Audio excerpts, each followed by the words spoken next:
All right, it's Sunday, July 6th. It's about 90 degrees outside. It's about 80.5 degrees and climbing in the office. The air doesn't run much on the weekends on Agritech. And where are we now? It's hotter outside. I was just outside doing some scouting, talking about some of the stuff that we'll cover today. Where are we in the overview? Well, we're in the final push. 5th, somewhere to 6th cover, depending on where you are and how things are going. And really, can scabs still show up now? I don't think so. We've had more than 5 days of 85-degree weather. All the scab lesions should be burned out, and they should be under a pretty good control. So I think we're good from that. But what I'm worried about, well, powdery mildew, because it's hot. Still a little bit humid from time to time. We're still getting some rain. Maybe a little bit of apple blotch because it can come a little bit later, and scab hopefully is burnt out. And then we've got a whole slew of summer diseases, which I'll talk about over the next 2 weeks. We're going to talk about modeling them first. And at this point, even if you're going for a no Captan Manzate program, just slide in the biologicals. This hot, dry weather, yeah, we get a little bit of rain here and there, but it's not enough leaf wetness to do the job, and we'll talk about that momentarily. You could probably use your biologicals to get away this year and use the single site strategically like we've been talking about all the time. We're in that sort of 3rd to 5th cover, final cover for really going after the apple blotch. I think you'll cook it out if you've done your single sites, as we've discussed over the previous weeks. Yep, if we get 5 days of rain or 1.5 inches of rain, we got a couple coming up at the beginning of the week, but they're kind of perforated with 1 or 2 dry days. I think we're fine. I don't think anyone needs to be pushing one of the single sites now. Let's save them for when it gets closer to harvest in the fall and things start maybe cooling down. It could be another hot fall that's really dry, but if it's a wet one, we're going to want to wish that we saved an SDHI QOI combo, or maybe even DMI as we're getting on there. Now we're in this less than 5 days or 1.5 inches of rain. I think we're doing good with the Captan. Even if we get a heavy rain, that thing's going to clear out pretty quickly with this heat. So I think you're safe doing the Captan, 2.5 pounds plus phos acid. If you've used up all your Captan, I'm pretty sure you can get away with a liquid biopesticide. Some of the liquid ones include Stargus, EcoSwing, Double Nickel LC. Oso's another nice liquid. Howler's a powder, but it's very, very effective for other reasons that we've already discussed throughout the season. If you're going full organic, now the conventional I'm doing 14 to 21 days. Full organic, 7 to 14 days, even with the long covers. Now, what about this week when it's hot and dry the whole time? No, 14 days, I think you're good. If you get a big, heavy period of rain, I would say focus on the Oso or the Howler. We've been able to get them to do some amazing things, even against post-harvest diseases, late-season summer diseases, and some other things as well. Real antibiotics and stuff. Now, does that mean the others don't work as well? And they work just fine. I'd still sort of save these other ones for a little bit lighter. The liquid one's great. You're going to have a smashing success, particularly in this hot weather. And, just keep up the applications. If you're going organic, I think you can keep all these diseases at bay with some of the better and newer, especially these liquid formulated biopesticides that we have. And we haven't looked at forecasts in a long time, and that's what we're going to talk about today. Wait, there's a third model? There's actually a NUA disease forecast risk model for Fly Speck Sooty Blotch. You can find it there. And we'll go to it in a little bit. What does it actually do? And why haven't we talked about it at this point? We're deep into summer disease management. You've never really brought it up. I've not. And we'll look and see how necessary it is in the context of a season like this one. We had a lot of rain, and particularly a trailing scab season into about 4th cover. What it does is it predicts the onset of the epidemic. The biofix in this case isn't green tip on Macintosh. Now it's 10 days after petal fall on Macintosh, like when no one's growing Macintosh. That's right, that makes the model even a little stranger. It's 10 days after petal fall, and it only counts leaf wetness of hours of greater than 24, probably because those less than 24-hour ones dry up pretty quickly in the summer heats. So what does it do? Predicts the onset of epidemic, and we'll We'll look at petal fall in 10 days after petal fall for all the different sites, and you'll see, like, well, should I just been looking at the scab model, or should I have fussed with this thing? It's a little bit helpful later on when you're trying to assist with determining the timing of summer disease applications after that first one. I think we're going to cover the first one with all the scab predictions.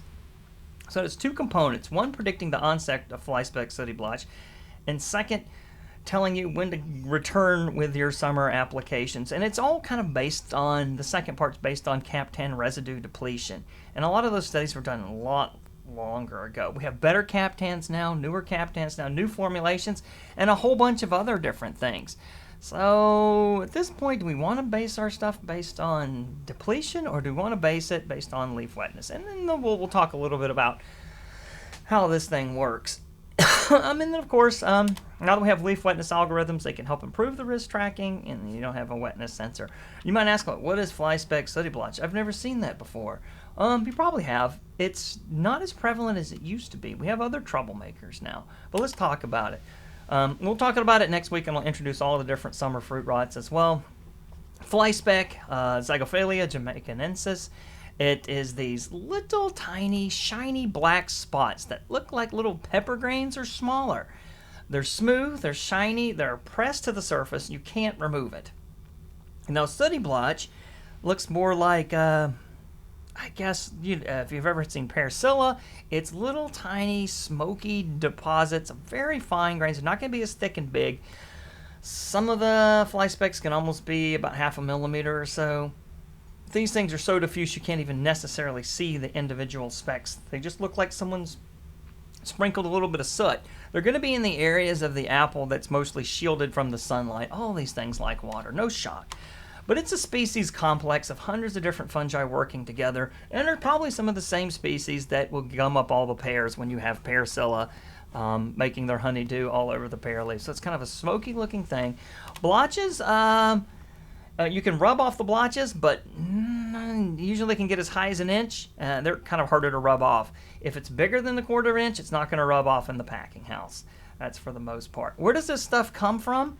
Well, it survives, and its inoculum source is generally weedy understory plants in the woodlots. Wild blackberry is one of the worst ones. You might be thinking, there's a lot of wild blackberry around my apples. If you can remove that, you can reduce your Fly Speck Sooty Blotch pressure substantially. We did some trials in Vermont and replicated them back home, and it looks like just removing that wild blackberry from the understory in your woods can do a lot for getting rid of this. Also, weed management. If you're not doing so well on weed management, you can expect to see this disease showing up probably towards the later of the season. What do we know about it? The Fly Speck Sooty Blotch, a little bit of Fly Speck here. They can be really young, and they're still very distinct. The Sooty Blotch is just sort of diffuse. Almost looks like someone did little ink droplets of a very dilute ink on the surface of these yellow apples.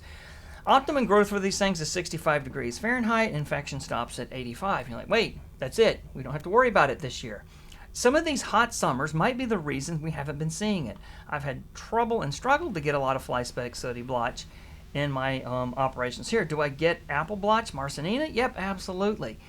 When it's really hot and dry at harvest, moving into the harvest season, the disease becomes quite rare. And it can ramp up a bit if we have cool, rainy springs, which we have now at petal fall, and then again late summer rains right at harvest with cool temperatures. That's when it can get severe. So if we go into harvest and it gets cold again and rainy, if we have one of those, you might start to see this disease. It's really bad in organic production because there's reduced application of those single-site fungicides, which are amazing on these two disease complexes and can kind of make it sort of disappear. What does it do? It causes your fruit to become out of grade for the most part. But it really doesn't have an impact on fruit quality. Can you just eat this and not taste the difference? Absolutely. And now that we know what Fly Speck Sooty Blotch is, we can look at the Fly Speck Sooty Blotch model in the context of this season where we currently stand and see how it might be useful. Then next week we'll come back and we'll talk about all the different post-harvest fruit diseases.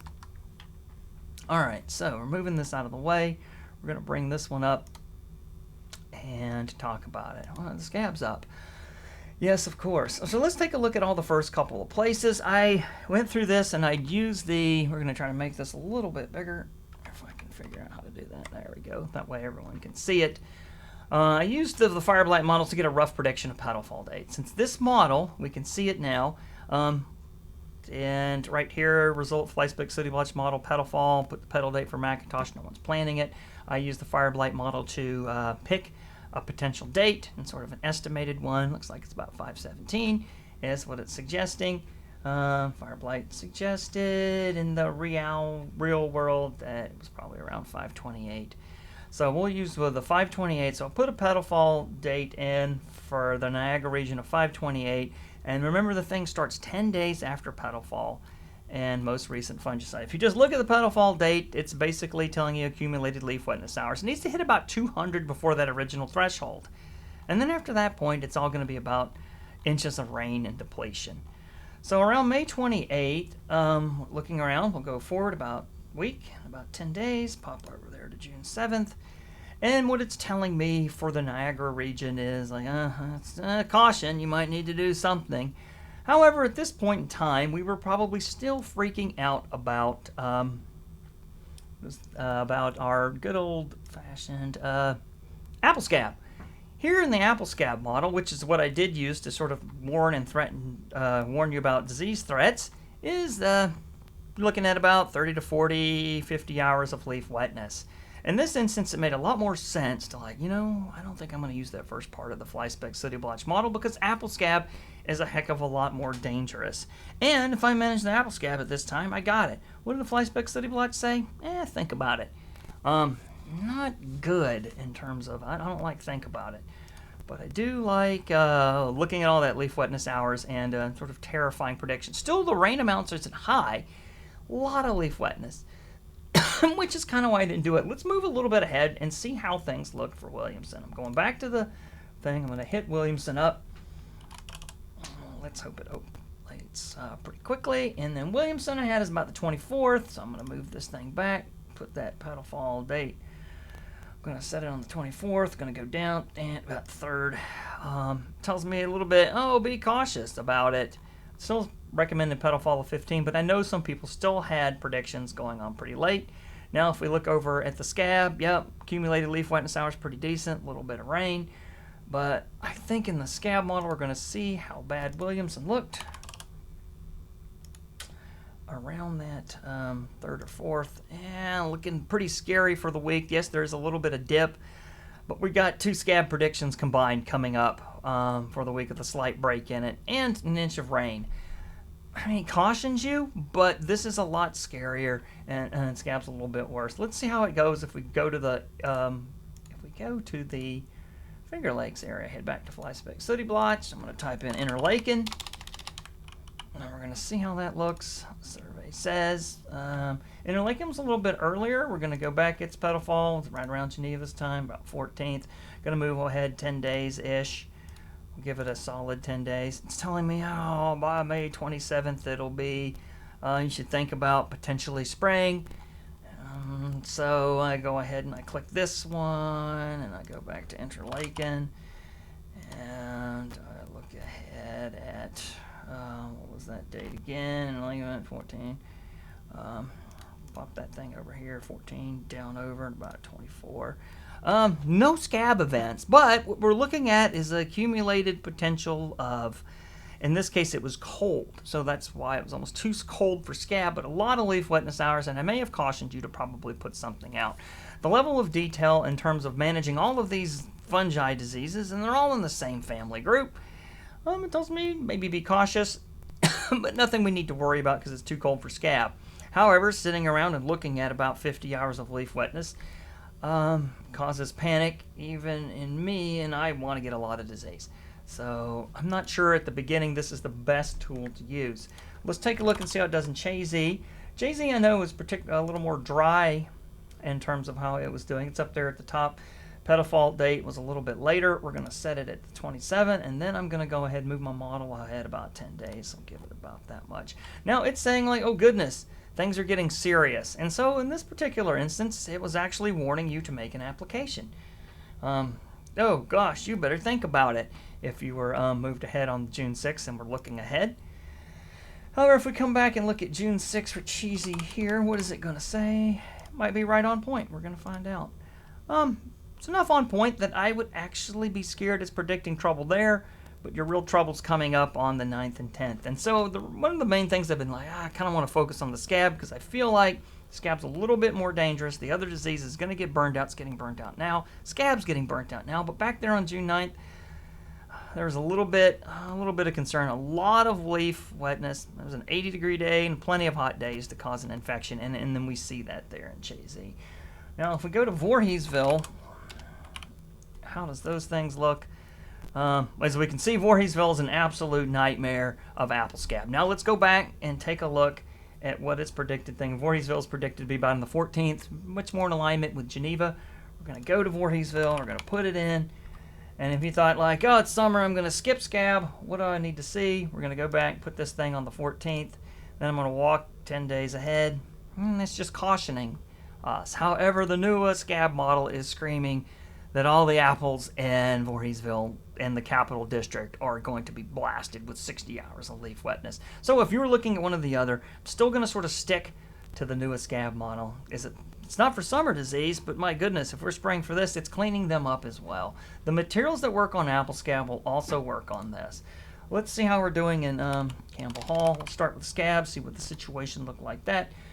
I'm going to go ahead and put that in both places right now.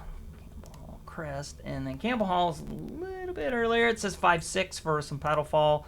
We're going to move ahead 10 days. Bang, bang. Pop it on the 16th. It says be cautious. So I'll go back to the 16th of May. Campbell Hall.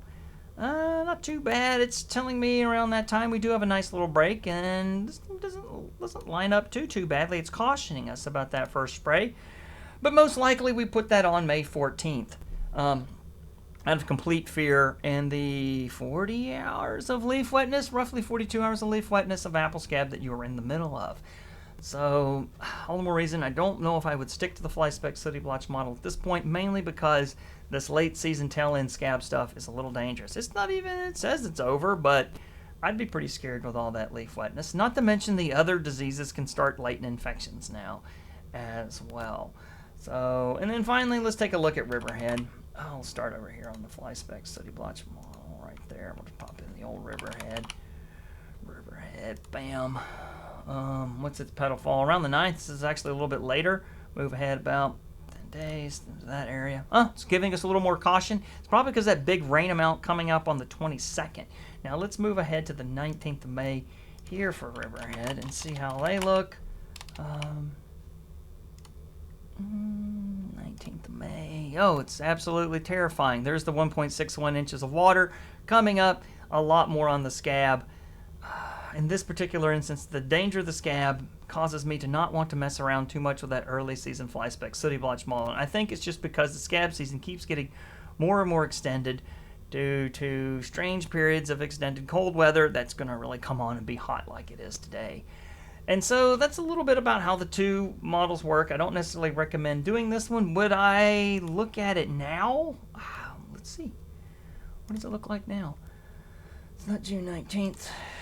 It's July 6th. It's just screaming I did something, but we're going to go ahead. You have to enter your most recent fungicide application. We sprayed last week around on this our last cover spray. If I was in Riverhead and I did do the same cover spray on our date on the 10th, see what it does. Probably telling me you're fine. It is hot. It's not particularly that troublesome. If you've done it 2 weeks earlier and not that week, what does it look like?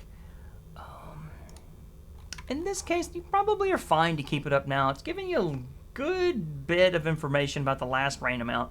About an inch of rain is pretty scary. So about 2 weeks ago, it's fine. Let's go look at Campbell Hall. I'm going to check one or two more. And then we'll see how it looks in more recent things. And we're just assuming the 6/24 was your last fungicide date. It's telling you things are getting pretty dark. It's kind of dry. Day since the last fungicide, they're not really triggering anything. It says moderate risk. Got a lot of leaf wetness hours. Ignore that. That's for the first part of the model. It's really, I think it's looking for about 2 inches of rain. I'm starting to think. Let's see. And it's based on these older types of things. So, very interesting stuff. We'll look at Niagara. As you can see, I've not really used it that much. We'll go to Appleton, see how it's doing there, what it says. If I sprayed a while ago, 624. It's like, I got an inch of rain. Don't worry about it. I might worry about it a little bit after an inch of rain, and it's been about 2 weeks. Particularly this sort of heavy inoculum season. And, maybe we'll look at this next week as we start looking at the full-on actual predictions. But at this point, I wouldn't use it to apply anything. I don't think anyone needs to apply anything too intense this week. A little bit of rain. It's too hot, too dry, and the stuff is getting burned out. So unless you haven't sprayed for 2 weeks, give yourself a break and enjoy the 4th.